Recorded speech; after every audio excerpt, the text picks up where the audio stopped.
নমস্কার, আমি সুপ্রিয়া। আজ শ্রীরামকৃষ্ণ জীবনীর একবিংশ অধ্যায়। শ্রীরামকৃষ্ণ সান্নিধ্যে বঙ্কিম, শশধর, ঈশান ও গোপালের মা। 1884 খ্রিস্টাব্দের 6ই ডিসেম্বর শনিবার শ্রীরামকৃষ্ণ শোভাবাজারে ভক্তপ্রবর শ্রী অধর সেনের গৃহে পদার্পণ করিয়াছেন। অধর ডেপুটি ম্যাজিস্ট্রেট, বয়ক্রম 29-30 বৎসর হইবে। ঠাকুরের আগমনে অধরের আনন্দের সীমা নাই। অধর তাহার কয়েকটি ডেপুটি ম্যাজিস্ট্রেট বন্ধুকে নিমন্ত্রণ করিয়া আনিয়াছেন। ইহাদের মধ্যে সুপ্রসিদ্ধ সাহিত্যিক শ্রীযুক্ত বঙ্কিমচন্দ্র চট্টোপাধ্যায়ও উপস্থিত ছিলেন। ইনিও ডেপুটি ম্যাজিস্ট্রেট। ঠাকুরের সঙ্গে ইহার পরিচয় করিয়া দিলে উভয়ের মধ্যে নানা ভাবের কথা হইতে লাগিল। ঠাকুর বঙ্কিমচন্দ্রকে অনেক সদুপদেশ প্রদান করিয়া অবশেষে কর্মযোগের মর্মার্থ বিশ্লেষণপূর্বক বলিলেন, সংসারী ব্যক্তি নিষ্কামভাবে যদি কাউকে দান করে, সে নিজের উপকারের জন্য, পরোপকারের জন্য নয়।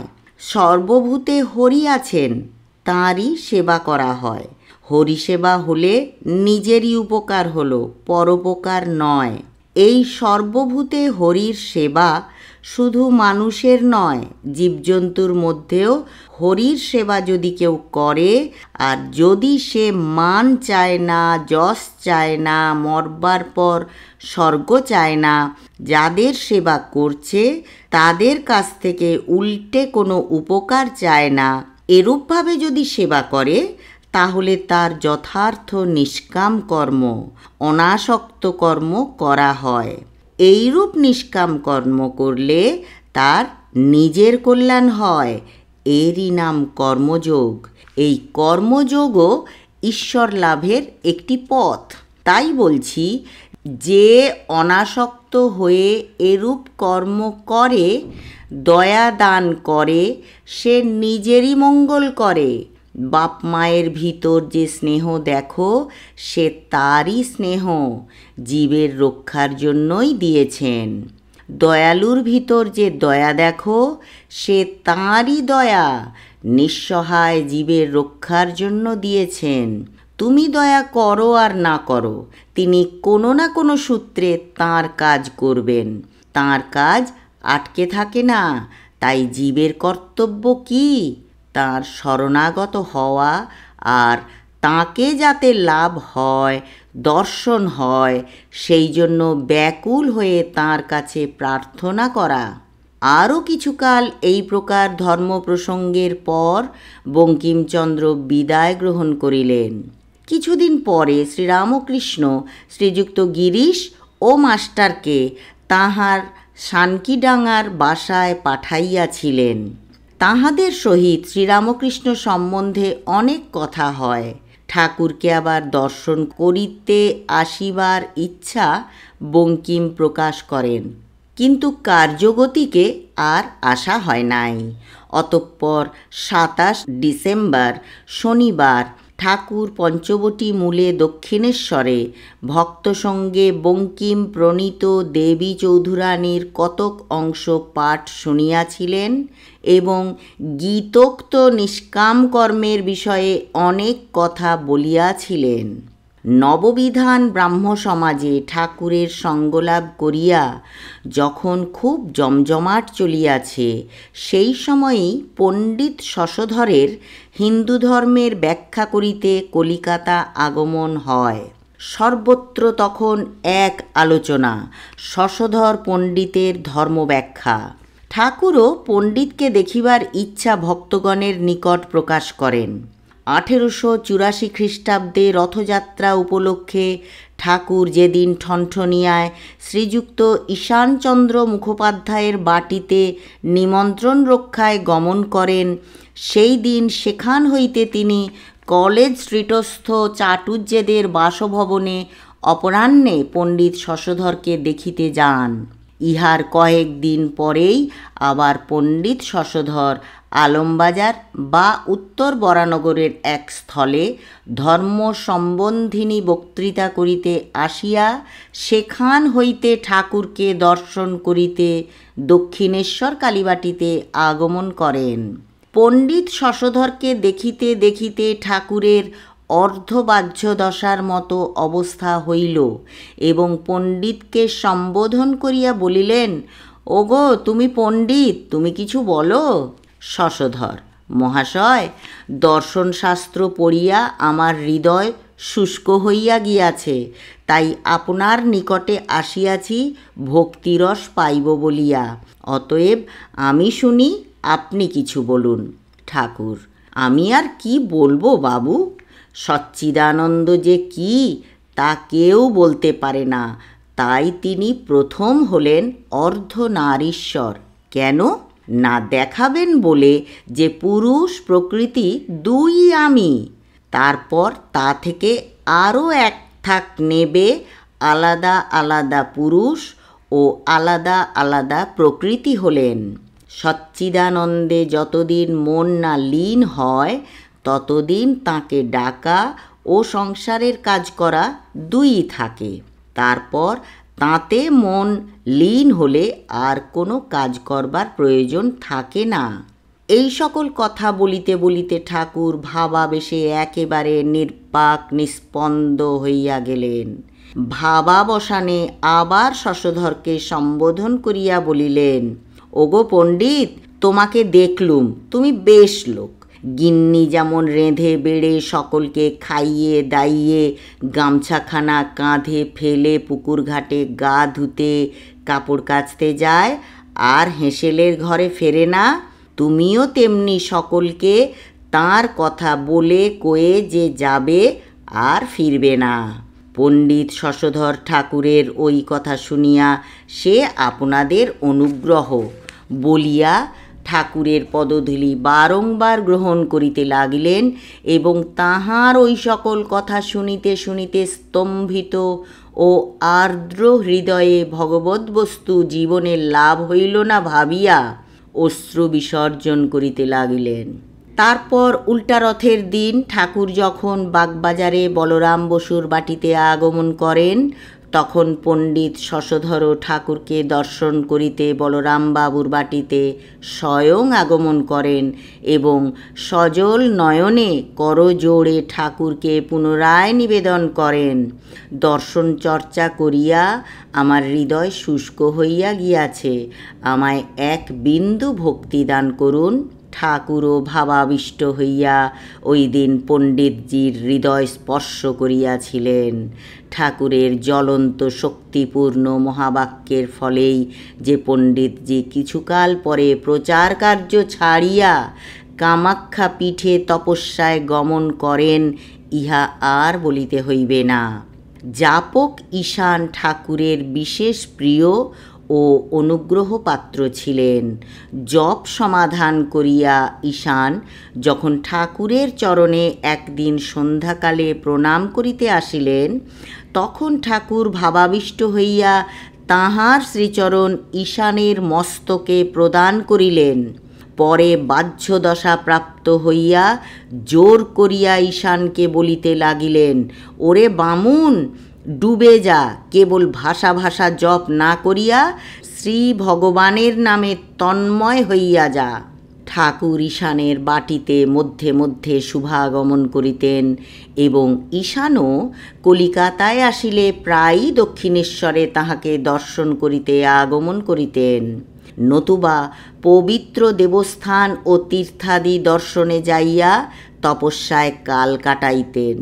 শ্রীযুক্ত ঈশানের মতো দয়ালু, দানশীল ও ভগবদ্বিশ্বাসী ভক্তের দর্শন সংসারে দুর্লভ। ঈশানবাবুর দয়ার বিষয় উল্লেখ করিয়া স্বামী বিবেকানন্দ একদিন গুরুভ্রাতাগণকে বলেন যে উহা পণ্ডিত বিদ্যাসাগরের অপেক্ষা কিছুতেই কম ছিল না।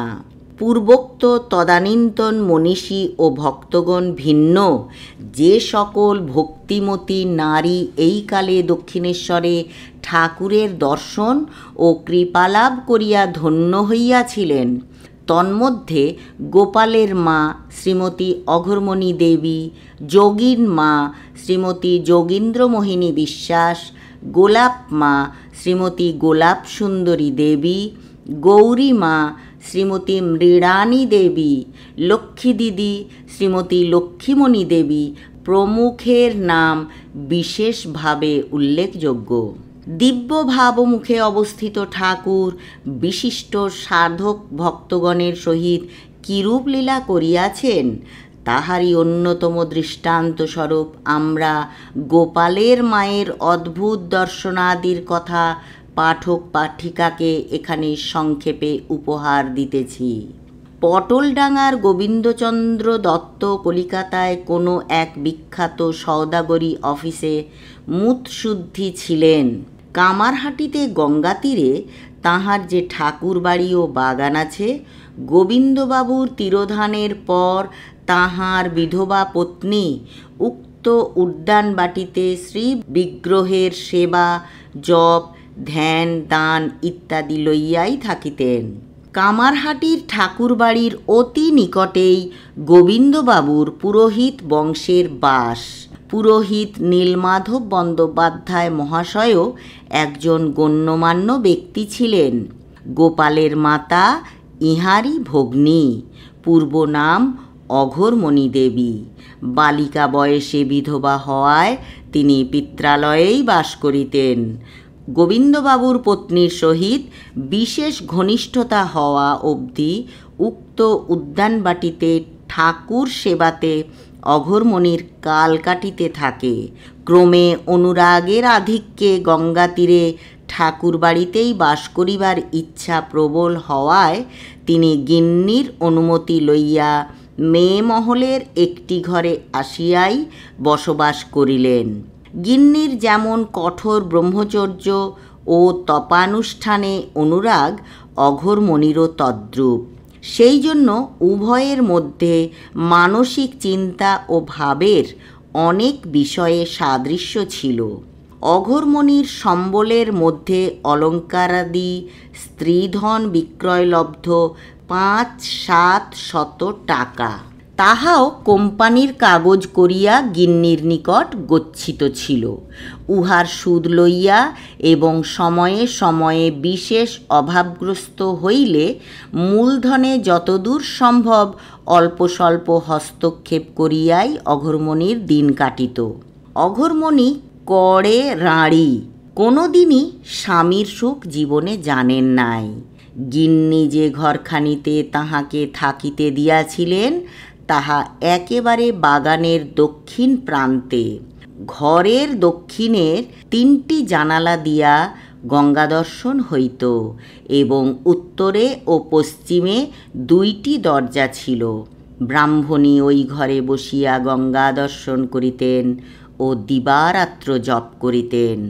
তাহার বরাবর বৈষ্ণব পদানুগা ভক্তি ছিল ও গুরুর নিকট হইতে গোপাল মন্ত্র গ্রহণ করিয়াছিলেন এবং বাৎসল্যরতিতে অত্যধিক নিষ্ঠাবশত শ্রী ভগবানকে পুত্রস্থানীয় করিয়া গোপালভাবে ভজনা করিতেন।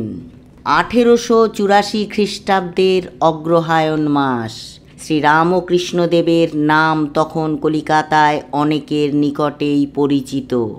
এই অলৌকিক ভক্ত সাধুর কথা শুনিয়া কামারহাটির গিন্নি কামিনী নাম্নী তাহার একটি দূর সম্পর্কীয়া আত্মীয়ার সহিত গোপালের মায়ের সঙ্গে এই সময়ে একদিন ঠাকুরকে দর্শন করিতে রানী রাসমণির কালীবাটিতে উপস্থিত হন।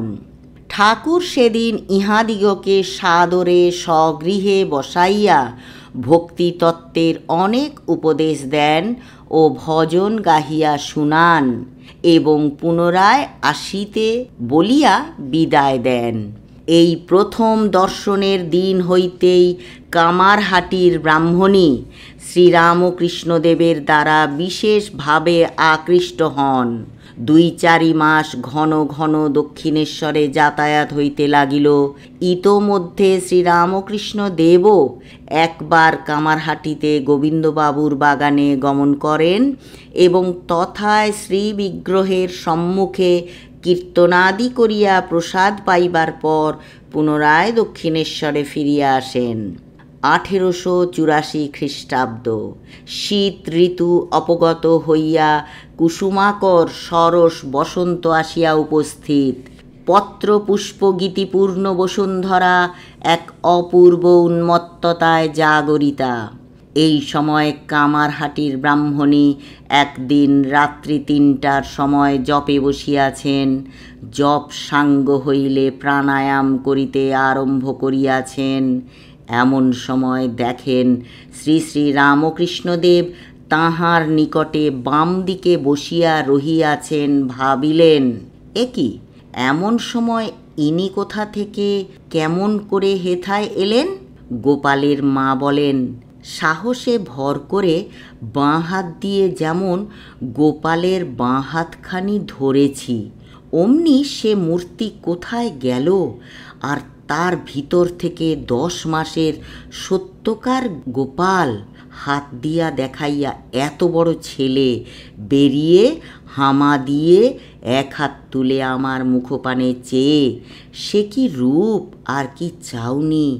বললে, মা ননি দাও। চিৎকার করে কেঁদে উঠলুম।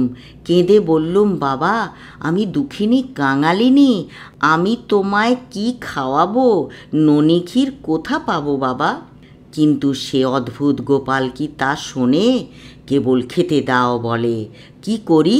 কাঁদতে কাঁদতে উঠে শিকে থেকে শুকনো নারকেল লাড়ু পেড়ে হাতে দিলুম ও বললুম, বাবা গোপাল, আমি তোমাকে এই কদর্য জিনিস খেতে দিলুম বলে আমাকে যেন ওইরূপ খেতে দিও না। তারপর জপ সেদিন আর কে করে? গোপাল এসে কোলে বসে, মালা কেড়ে নেয়, কাঁধে চড়ে, ঘরময় ঘুরে বেড়ায়। যেমন সকাল হলো অমনি পাগলিনীর মতো ছুটে দক্ষিণেশ্বরে গিয়ে পড়লুম। গোপালও কোলে উঠে চলল, কাঁধে মাথা রেখে, এক হাত গোপালের পাছায়, এক হাত পিঠে দিয়ে বুকে ধরে সমস্ত পথ চললুম। স্পষ্ট দেখতে লাগলুম গোপালের লাল টুকটুকে পা দুখানি আমার বুকের উপর ঝুলছে। অঘোরমণি ওইরূপভাবে দক্ষিণেশ্বরে উপস্থিত হইয়া ভাবের আধিক্যে অশ্রুজল ফেলিতে ফেলিতে শ্রীরামকৃষ্ণদেবকে সেদিন কত কি কথাই না বলিলেন।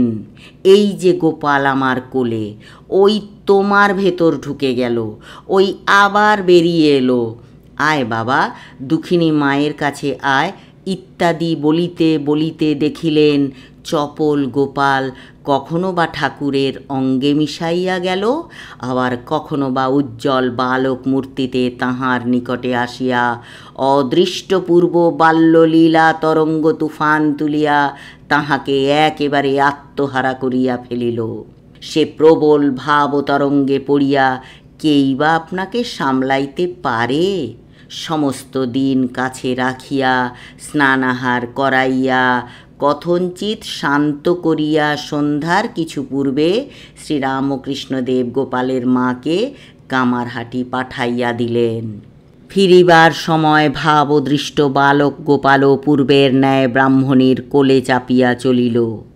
ঘরে ফিরিয়া গোপালের মা পূর্বাভ্যাসে জপ করিতে বসিলেন, কিন্তু সেদিন আর কি জপ করা যায়? যাহার জন্য জপ, যাহাকে এতকাল ধরিয়া ভাবা, সে যে সম্মুখে নানা রঙ্গ নানা আবদার করিতেছে। ব্রাহ্মণী শেষে উঠিয়া গোপালকে কাছে লইয়া তক্তাপোষের ওপর বিছানায় শয়ন করিলেন। পূর্বোক্ত ঘটনার পরদিন সকাল সকাল রন্ধন করিয়া সাক্ষাৎ গোপালকে খাওয়াইবার জন্য বাগান হইতে শুষ্ক কাঠ কুড়াইতে গেলেন। দেখেন গোপালও সঙ্গে সঙ্গে আসিয়া কাঠ কুড়াইতেছে ও রান্নাঘরে আনিয়া জমা করিয়া রাখিতেছে। এই রূপে মায়ে পোয়ে কাঠ কুড়ানো হইল। তারপর রান্নার সময়ও দুরন্ত গোপাল কখনো কাছে বসিয়া, কখনো পিঠের উপর পড়িয়া সব দেখিতে লাগিল, কত কি বলিতে লাগিল, কত কি আবদার করিতে লাগিল। কিছুদিন পরে গোপালের মা একদিন দক্ষিণেশ্বরে আসিয়াছেন। ঠাকুর গোপালের মাকে দেখিতে পাইয়া বলিলেন, তুমি এখনো অত জপ করো কেন? তোমার তো খুব হয়েছে। গোপালের মা, জপ করব না? আমার কি সব হয়েছে? ঠাকুর, সব হয়েছে। গোপালের মা, সব হয়েছে? ঠাকুর, হ্যাঁ, সব হয়েছে। গোপালের মা, বলো কি সব হয়েছে? ঠাকুর, হ্যাঁ, তোমার আপনার জন্য জপ তপ সব করা হয়ে গেছে, তবে নিজের শরীর দেখাইয়া এই শরীরটা ভালো থাকবে বলে ইচ্ছা হয়তো করতে পারো। গোপালের মা, তবে এখন থেকে যা কিছু করব সব তোমার তোমার তোমার। শ্রীরামকৃষ্ণ দেবে ইষ্টবুদ্ধি দৃঢ় হইবার পর হইতে আর তাহার বড় একটা গোপাল মূর্তি দর্শন হইত না। তবে যখনই দেখিবার নিমিত্ত প্রাণ ব্যাকুল হইত, তখনই দেখিতে পাইতেন। এই সময়ে একদিন গোপালের মা ও শ্রী নরেন্দ্রনাথ, স্বামী বিবেকানন্দ উভয়ে দক্ষিণেশ্বরে উপস্থিত। উভয়কে একত্র পাইয়া ঠাকুর এক মজা বাঁধাইয়া দিলেন। গোপাল যেভাবে তাহার সহিত লীলাবিলাস করিতেছেন, সে সমস্ত কথা শ্রীযুক্ত নরেন্দ্রের নিকট গোপালের মাকে বলিলেন। ঠাকুর কর্তৃক আদিষ্ট হইয়া গোপালের মা অশ্রুজল ফেলিতে ফেলিতে গদগদ স্বরে গোপালরূপী শ্রী ভগবানের সহিত তাহার লীলাবিলাসের কথা আদ্যপান্ত বলিতে লাগিলেন। নরেন্দ্রনাথের বাহিরে কঠোর জ্ঞান বিচারের আবরণ থাকিলেও ভিতরটা চিরকালই ভক্তিপ্রেমে ভরা ছিল। তিনি বুড়ির ঐরূপ ভাবাবস্থা ও দর্শনাদির কথা শুনিয়া অশ্রুজল সংবরণ করিতে পারিলেন না। গোপালের মা দক্ষিণেশ্বরে আসিলেই ঠাকুর তাহাকে খুব ভালো ভালো জিনিস খাওয়াইতেন। তাহাতে একদিন গোপালের মা বলিলেন, গোপাল, তুমি আমায় অত খাওয়াতে ভালোবাসো কেন? শ্রীরামকৃষ্ণ, তুমি যে আমায় আগে কত খাইয়েছ। গোপালের মা, আগে কবে খাইয়েছি? শ্রীরামকৃষ্ণ, জন্মান্তরে। ঠাকুরের অদর্শন হইলে গোপালের মায়ের আর অশান্তির সীমা রহিল না। এখন হইতে তিনি বরানগর মঠে ঠাকুরের সন্ন্যাসী ভক্তদের নিকট আসিতেন এবং আসিলেই শান্তি পাইতেন। গোপালের মায়ের অদ্ভুত জীবন কথা শুনিয়া সিস্টার নিবেদিতা এতই মোহিত হন যে 1904 খ্রিস্টাব্দে যখন গোপালের মায়ের শরীর অসুস্থ ও বিশেষ অপটু হওয়ায় তাহাকে বাগবাজারের বলরাম বাবুর বাটিতে আনা হয়, তখন তাহাকে বাগবাজারস্থ নিজ ভবনে 17 নম্বর বসুপাড়া লেন লইয়া রাখিবার জন্য বিশেষ আগ্রহ প্রকাশ করেন। গোপালের মাও তাহার আগ্রহে স্বীকৃতা হইয়া তথায় গমন করেন। এখন হইতে গোপালের মা সিস্টার নিবেদিতার ভবনে বাস করিতে লাগিলেন। এইরূপে প্রায় 2 বৎসর বাস করিয়া 1906 খ্রিস্টাব্দের 8 জুলাই গোপালের মা ভাগীরথী তীরে অর্ধ নিমজ্জিতাবস্থায় শ্রী ভগবানের অভয় পদে মিলিত হইলেন। ধন্যবাদ। যদি আমার এই ক্ষুদ্র প্রয়াস আপনাদের মনে সাড়া দেয়, তাহলে লাইক, শেয়ার, সাবস্ক্রাইব করবেন। আর একটা ছোট্ট অনুরোধ, কমেন্টটা অবশ্যই করবেন, যাতে ছোট ছোট খুঁতগুলো শুধরে নিয়ে আমার এই পরিবেশন সমৃদ্ধ করতে পারি। ধন্যবাদ।